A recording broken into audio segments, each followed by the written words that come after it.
दोस्तों, यह कहानी एक माँ की है जो जीवन भर झूठ बोलती है। पर वह झूठ क्यों बोलती है, झूठ बोलने का असल कारण क्या है, आइए इस कहानी में जानते हैं।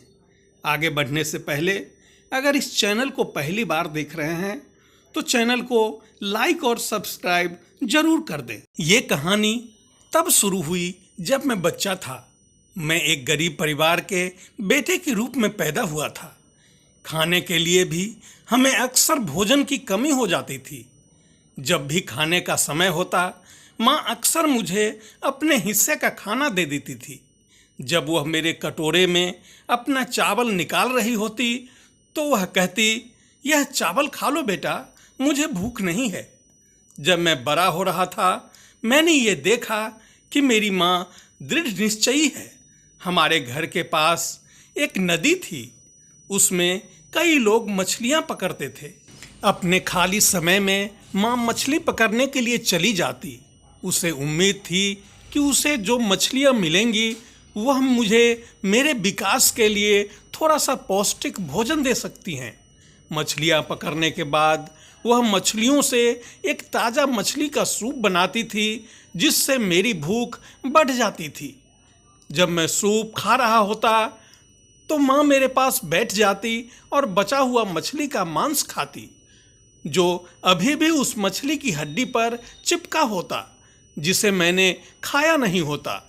जब मैं उन्हें अपनी थाली में से मछली खाने को कहता तो वो कहती, उसे ऐसे ही हड्डियों पर चिपका मांस ही पसंद है। फिर मैं जब जूनियर हाई स्कूल में था, मेरी पढ़ाई के लिए पैसे देने के लिए माँ ने एक छोटी कंपनी में काम करना शुरू कर दिया।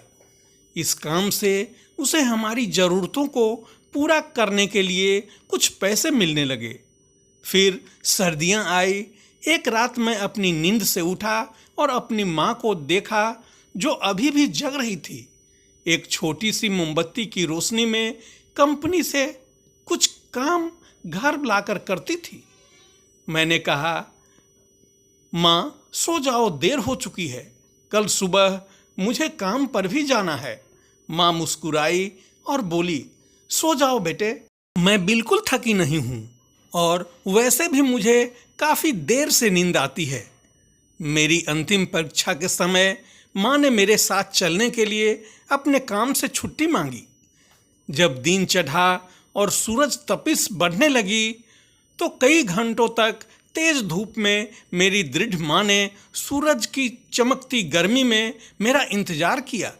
जैसे ही घंटी बजी, जिसने संकेत दिया कि अंतिम परीक्षा समाप्त हो गई, माँ ने तुरंत मेरा स्वागत किया और मुझे एक ठंडी बोतल में एक गिलास लस्सी पिलाई, जो उसने पहले से मेरे लिए तैयार की थी। बहुत गाढ़ी लस्सी है, लेकिन मेरी माँ के प्यार से ज़्यादा गाढ़ी नहीं। अपनी माँ को पसीने से लथपथ देखकर मैंने तुरंत उसे अपना गिलास दे दिया और उसे भी पीने के लिए कहा। माँ ने कहा, पियो बेटा, मुझे बिल्कुल प्यास नहीं है। बीमारी के कारण मेरे पिता की मृत्यु के बाद मेरी गरीब माँ को एकल माता पिता के रूप में अपनी भूमिका निभानी पड़ी। अपनी पूर्व नौकरी पर रहकर उसे हमारी ज़रूरतों को अकेले ही पूरा करना था। हमारे परिवार का जीवन अधिक जटिल था। बिना कष्ट के दिन नहीं।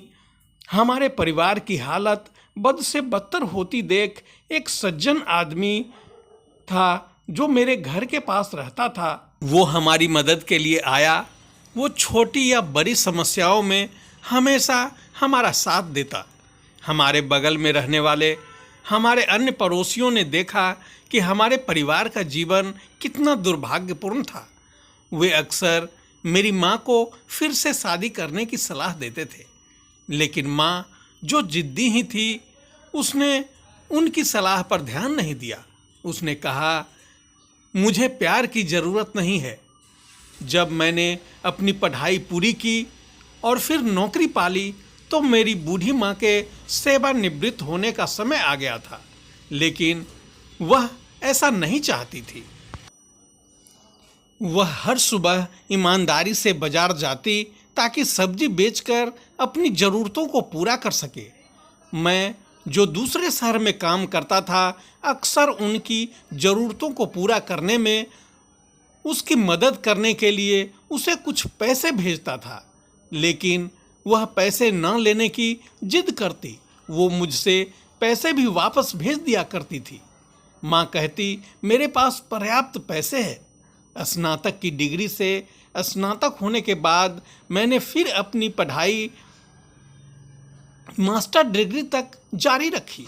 मैंने डिग्री ली, जिसे एक कंपनी द्वारा स्कॉलरशिप के माध्यम से अमेरिका के एक प्रसिद्ध विश्वविद्यालय से वित्त पोषित किया गया था।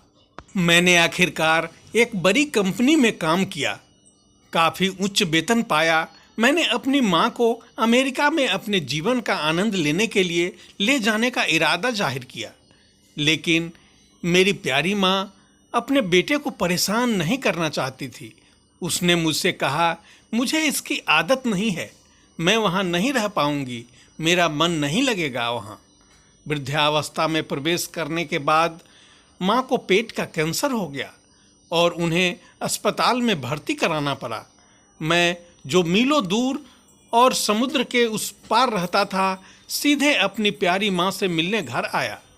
ऑपरेशन के बाद वह बिस्तर पर कमजोरी के कारण लेटी हुई थी। माँ, जो इतनी बूढ़ी लग रही थी, गहरी तरफ से मुझे देख रही थी। उसने अपने चेहरे पर मुस्कान बिखेरने की कोशिश की, लेकिन बीमारी के कारण वो ऐसा नहीं कर पा रही थी। देखते ही स्पष्ट हो गया था कि बीमारी ने मेरी माँ के शरीर को कैसे तोड़ दिया, इसलिए वह इतनी कमज़ोर और पतली लग रही थी। मैंने अपने चेहरे पर बहते हुए आंसुओं के साथ अपनी माँ को देखा। माँ को उस हालत में देखकर मेरा दिल आहत हो गया, इतना कि मैं बता भी नहीं सकता। लेकिन माँ ने अपनी पूरी ताकत से कहा, रो मत मेरे बच्चे, मुझे दर्द नहीं हो रहा है।